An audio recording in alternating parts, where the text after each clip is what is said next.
Hey, on today's episode of Body Bangin', we are talking with a very successful shop owner, and he's discussing with us the efficiency in his shop, how COVID made him more efficient. We're talking about hiring and staffing and cross-training, which is something that might actually be a benefit for you and your shop.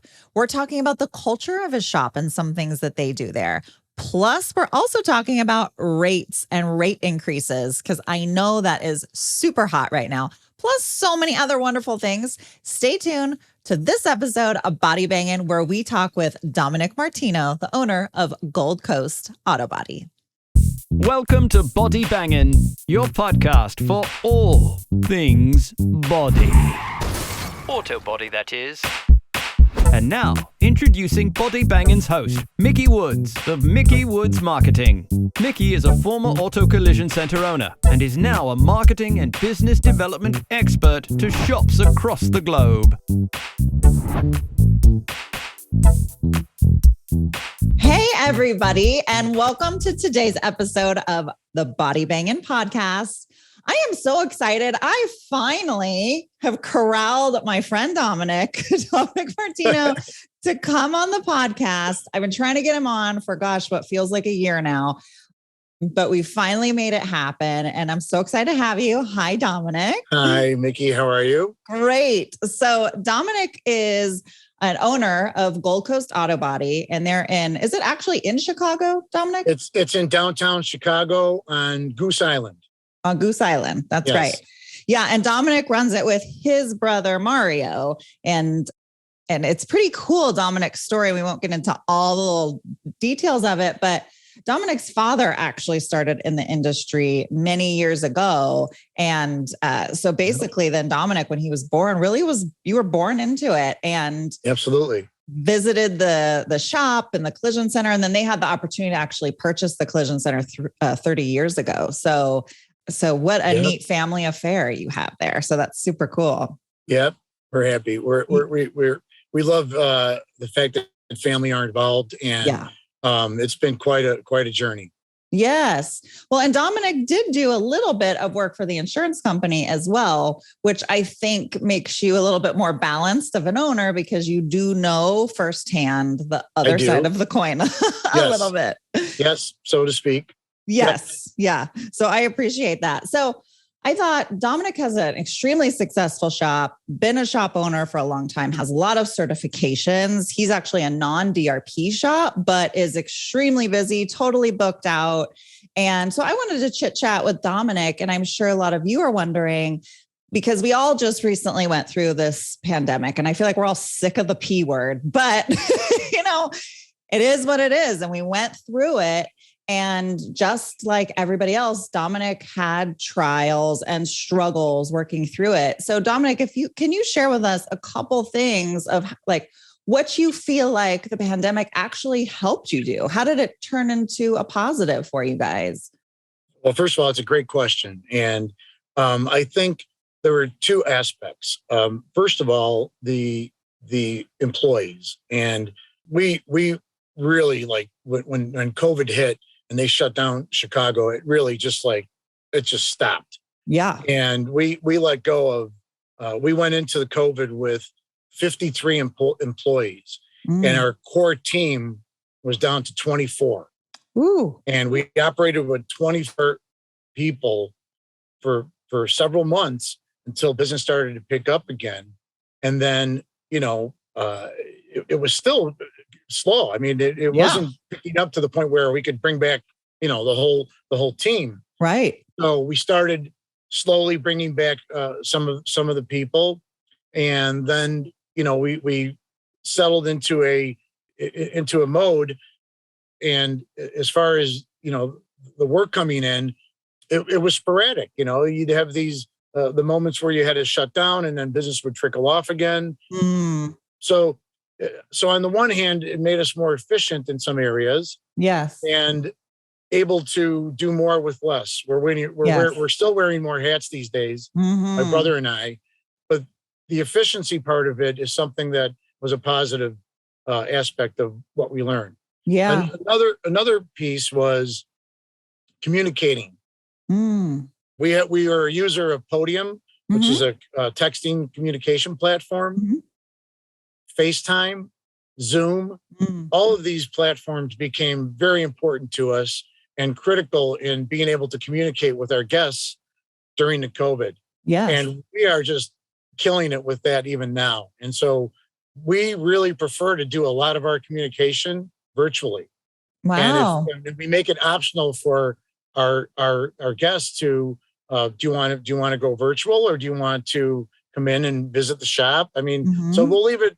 It gives us a lot of flexibility, because there are still people out there, consumers, that are still, apprehensive and may have pre-existing conditions, and they're still, very much afraid of the pandemic. And so we want to be able to make all of our guests comfortable. Right. And so and this is great for us. I mean, frankly, the less people that come to the shop, the better it is for us in terms of being able to process cars, and put them into our blueprinting process. Right. So then how does that look? Is it they're just doing a virtual, something like you and I are doing from their home first, and then walk me through that a little bit? Good question. So our customers come to us a variety of different ways. And initially, we tried to get everybody to start communicating with us through Podium, the texting platform. Okay. We'll just ask for a few pictures, and that really gets the conversation going. We can literally get on the phone and just start talking about the damage, what our experience is with this type of damage, how this is going to go down. We talk about, is there a third party payer that's involved or not?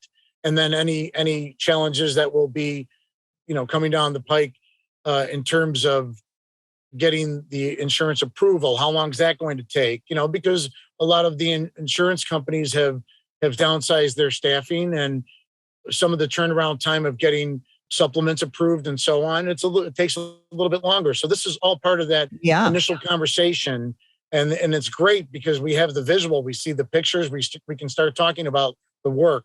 We are an Audi, Mercedes, Volkswagen, Subaru, Honda, and soon to be Rivian certified shop. So 80% of what you'll see in the shop is typically Audi and Mercedes. So those are the brands that we really can really work with very well. Right. We know these vehicles inside and out, and can communicate that to our guests. And that is enormous, because in the past it was pretty blind. I mean, before we started using these different platforms, it was somebody calls, they bring the car in. It might be 2 or 3 visits before the car even gets dropped off for the repair work.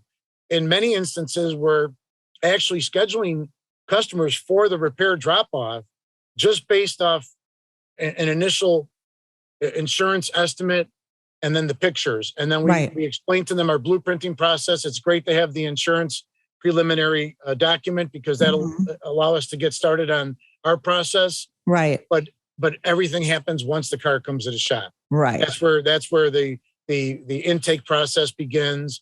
We document the vehicle. We use video for documentation. We repair plan the vehicle, and that's where it all starts when the car actually arrives. But the conversation, getting the guest comfortable with who Gold Coast is, what we represent, that's been invaluable for us. And we're going to continue to utilize that, and we're going to kind of make that the focus of how we communicate with our guests. Yeah, that's great. And some areas, like you were saying, some states and some demographics are more fearful and more hesitant to go out for whatever reason, like you were saying, pre-existing conditions, whatever. So some people listening to this might think, well, that doesn't really work for me because I got people coming in my drive all day long, just wanting estimates, and they're not fearful at all. It was just a totally different situation where they're at. But for areas like where you're at in Chicago, yes, this is a great way to be able to meet people where they're at. Yes. And still provide great service, which is a total pivot from what we're used to doing, right?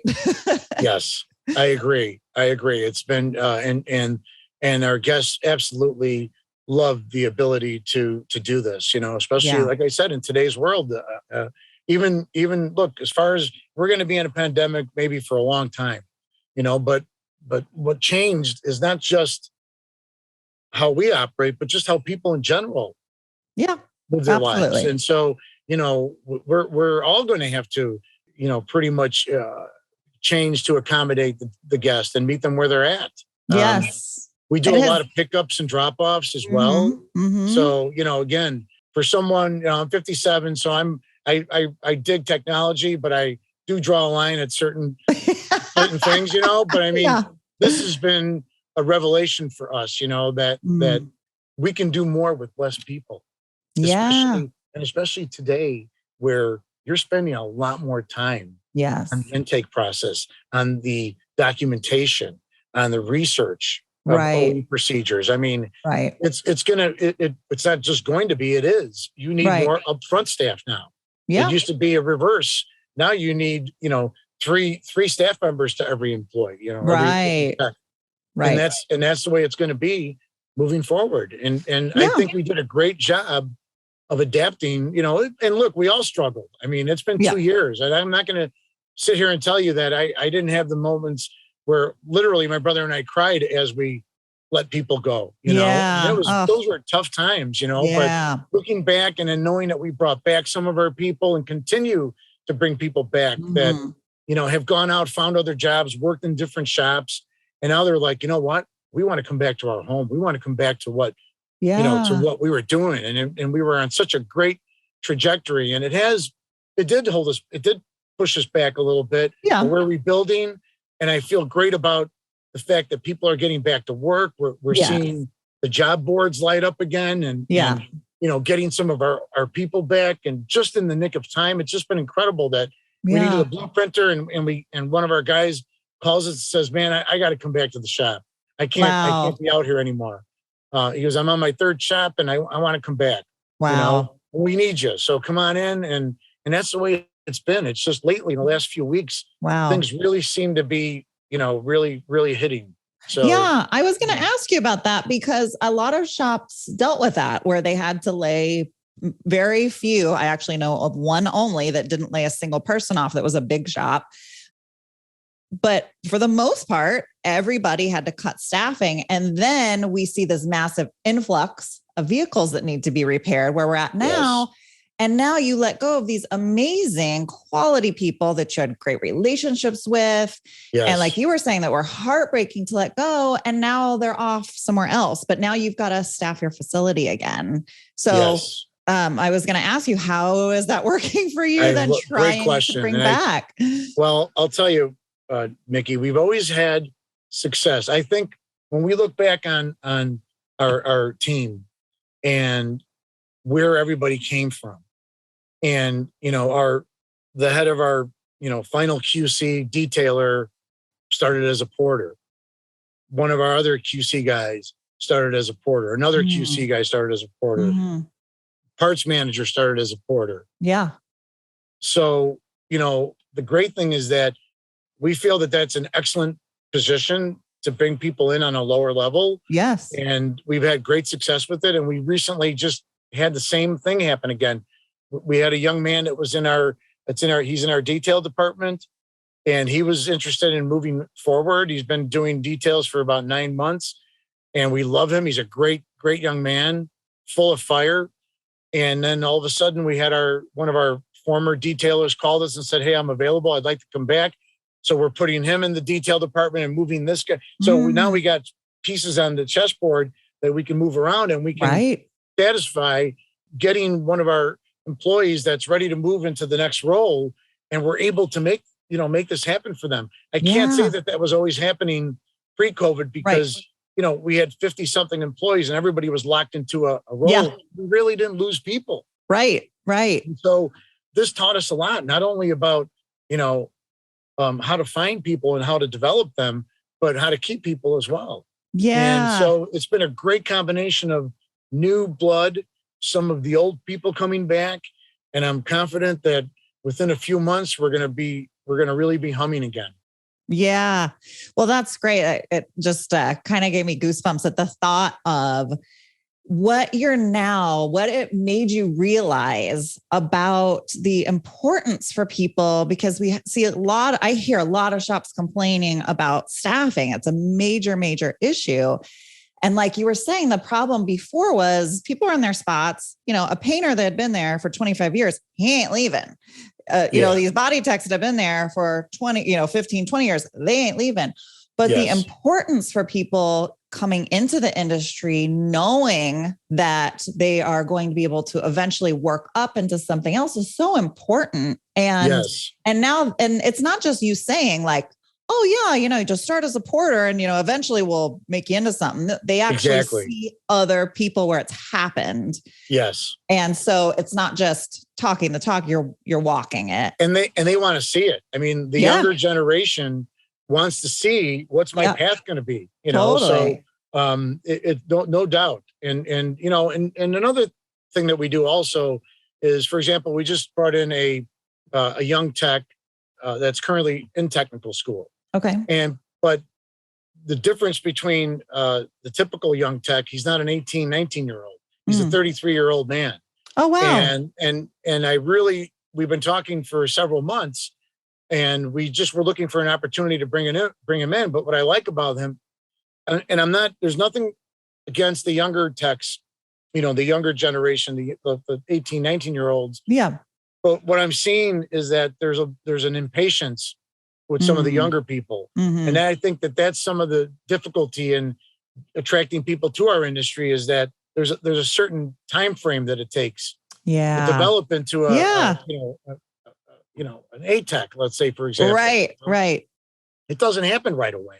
Right. And so, I thought, a 33-year-old man, now here's a guy he's really looking to change his career. Yes.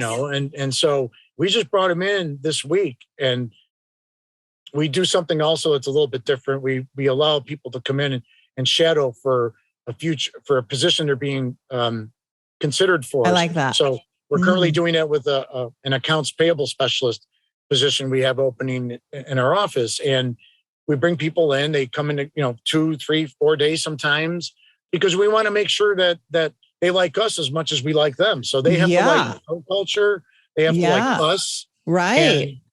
And we found that that's a great way of getting people onboarded as well. And that is a great idea. I actually, on a previous podcast, I had a tech school. He was an instructor, and one of his students came on, and because I wanted, hey, let's hear from the students from coming into the industry. Like, what are you thinking? What are your thoughts?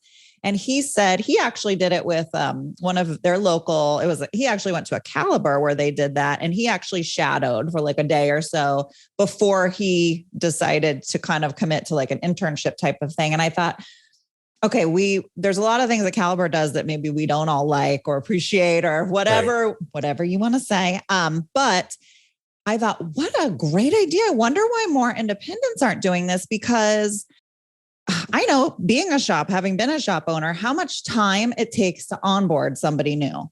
And then, you got to get them the clothes. And if they're a writer, you're getting them business cards, and you got to get them shirts. And then you got to do the training and to get them all up and going. So you put a lot of money and effort, time into this for the person to be there for 2-3 days and then leave. Yes. Holy cow. I mean, what a kick in the pants. So great call. No doubt. And, with the great, resignation going on, there's also a new phenomenon of people quitting by texting. I mean, we had 4 in the last year that left us by texting. Isn't that crazy? It really does. And I think the hardest part for me as an employer is not having the time to at least have a conversation with them to find out, hey, what happened? Was it purely just a personal thing, or we want to know, did we do something wrong? Totally. Because if we're doing something wrong, we can work on it then. But and I think, if there's a message for the general public, it's don't do that to employers, give them an opportunity to, learn why, maybe we can change something that we're doing, or maybe, in general change, to be able to attract younger people to our business. But so that's been a strange phenomenon, but it's not just, it's across all industries. I have friends in the restaurant business or dealer partners, same thing. They experience the same thing. So it's just part of this, what's going on. It is. And I see a lot of people just don't show up. Hey, would you like to increase the number of cars in your drive? Well, look no further. The Mickey Woods marketing team provides collision center specific marketing. We use proven techniques to not only increase your sales, but put money in your pocket. Visit us at collisioncentermarketing.com, or you can find my personal contact information in the show notes. And let's get your 2022 off to a body banging start. I think we need to put the perspective out there. It's almost like there's a little education needs to be given, because I remember being in my late teens, early 20s, and I didn't want to go to work. And I thought, well, what do I need to show up? Like, life's going to go on, their business is going to go on, big deal. But I think it's like an education component that maybe like, I'm thinking like personally, maybe I need to take some responsibility as a parent and talk to my children about this. Absolutely. Giving people the courtesy of, if it's not going to work, that's okay. And you don't have to come back. I get it. You're an at-will employee, but it would really be helpful if you could just have a simple conversation and we can part ways. And absolutely. And that's all it is, and we understand that there may be a personality conflict and those are things that we can resolve, Right. But if we don't know about those things, then we can't make the corrections, or at least, correct ourselves if it's one of us that's doing something wrong. So yes. That's one thing that I'm a little bit disappointed in seeing that. But again, we've all had to reacclimate, not only did we all go through the pandemic and we're still going through it, but we also, some of us, our businesses suffered more than others, and in a city like Chicago, where we're at, that was truly on lockdown. Yes. We've had our challenges, Of course, we have the crime problem, and that's another aspect of being in the automotive business in a city like Chicago. Yeah.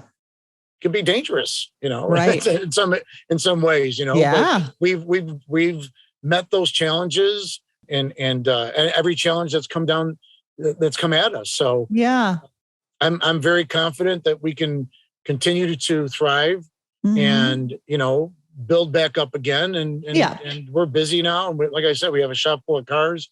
It's not like we're not, we don't have the business. Right. It's a big city and there's plenty of work to go around to everybody, regardless of what your business model is or what your beliefs are.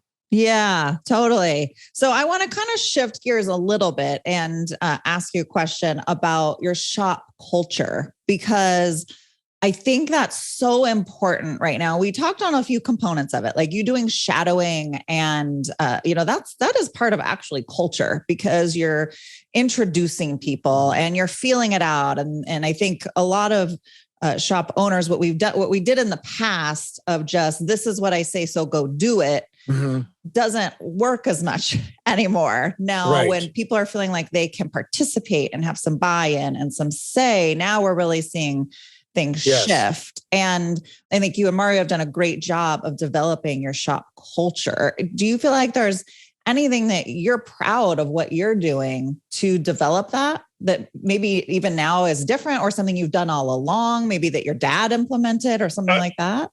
I think it's more just a collaborative environment, and if anything, cross-training is a big part of what we do.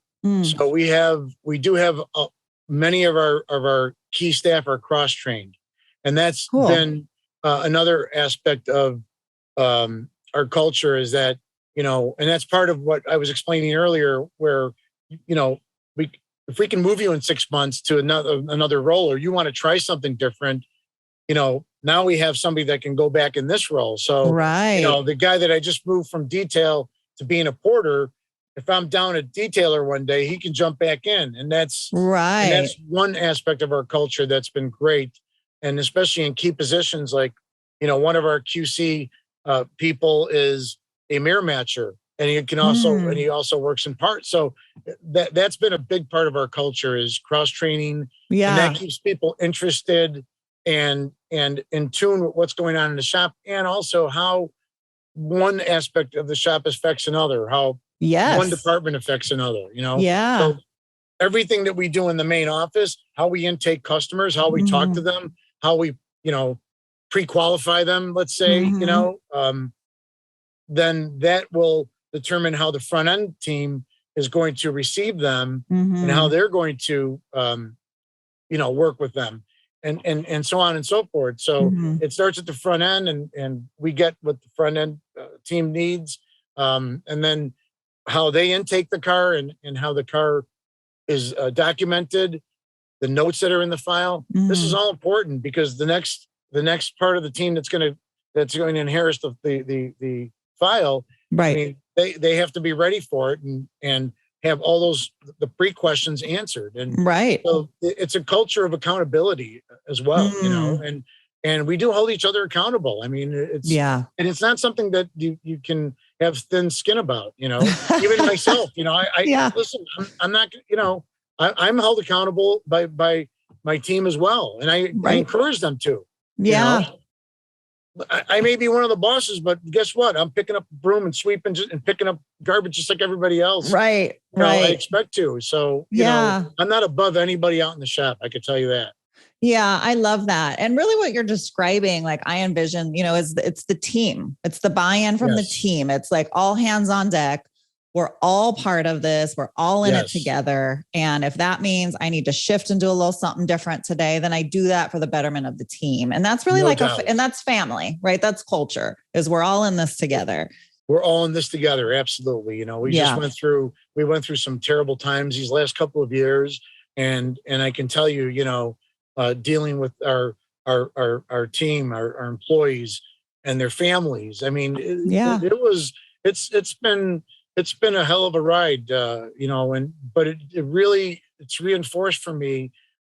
One of the reasons why I'm in this still is to give people a home to come and work and have a great atmosphere for work, That's right. Shared meals and, we buy lunch as frequently as we can, learning sessions, all of it, it's all part of the culture and having some fun, Yeah. We were doing some things pre-COVID that, we just stopped doing. And I think, we recently said, hey, let's start doing this again. We need to get back to, celebrating the birthdays and doing all that stuff, Right. And so that's very important to us. We really are a family. We're a family-owned business and we are a family. And our guests feel that too. They very much appreciate our communication. And anybody that reads our reviews can see we pride ourselves on our communication and we just over communicate. The work is one thing, you still got to stand behind your work and we do a great job of delivering a great product, but the communication is where we really, really fly. Yeah. So on communication, because I feel like a lot of shops fall flat with communications and oftentimes so many issues can be resolved if the communication would have happened. Right. Yes. So many customers and guests are unhappy because their car was delayed and they were never told about it. Now they're stuck calling the shop to follow up and not getting an answer. That's just simple communication when you boil down everything down to it. Absolutely. So if you don't mind me asking, what are the tools that you use? I know you have Podium, but maybe you can speak more specifically because people can still communicate without the use of a platform like Podium. Absolutely. Absolutely. We do use emails, texting, and calls, and our guests get all three. When the vehicle goes into production and once the blueprint is completed and communicated to the third party payer, once it goes up and it comes back, we have a reconciler, and that's all the reconciler does is a negotiation reconciler, and he goes through, finds out what was removed from our original blueprint, and then starts the communication with the guest and with the third party payer, and that's where so once that part of the process is completed and everything has been balanced and the file is ready to go, the parts are ordered, and then it gets handed off to our CSR. And Kate does a fantastic job, and she utilizes Podium, emailing, calls, with the distribution issues and parts issues. that's meant almost daily parts updates. Yeah. So right. and that's where, again, when you look at our reviews, it's very organic. We don't ask for reviews, but people are telling us what they love about us. Yeah. And so we just keep, let's just keep doing what we're doing right. Whatever we're doing right, they're telling us what we're doing. So let's keep doing it, Yes. And again, like I told you, we hold each other accountable. If somebody goes into a file and doesn't put a note in there about a communication, we're going to hold each other accountable. Hey man, put a note in there. Right. And that's just the way it is. And nobody takes it. Nobody's offended by it. Right. Everybody holds themselves accountable as well. And I think that's because I've got I do have a well-oiled team, very experienced team. But again, even the younger people that we bring in, we're very careful to make sure that they're integrated into the culture and they understand it, and held accountable. Yeah, and they buy in, which is so important. Buy-in's huge. Yeah. I mean, our shirts actually on the back say "all in." Cool. It's kind of our motto. The all in. I love it because we're all in it together. And at the end of the day, I wouldn't want it any other way.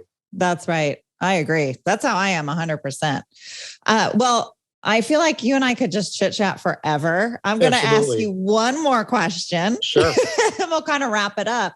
And that's just because this is another hot topic that a lot of people are talking about right now, which is rates with inflation and the cost of everything going up.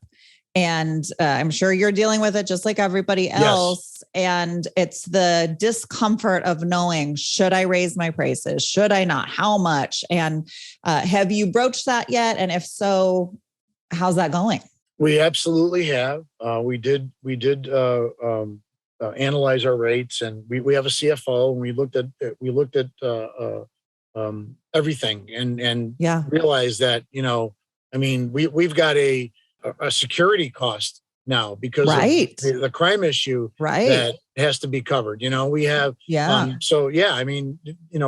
a non-DRP shop that's highly certified, and with, the investments we have to make in training, equipment, there's no doubt that, and again, in this type of market, in an urban setting, rates are generally a little bit more suppressed. And so, it's been a challenge, and it's been a challenge communicating that to our guests, but I hate to say this, and I think more and more people, you're going to hear this being said, is that I believe that copay is here to stay. I believe the days of consumers expecting everything to be covered under their insurance. Right.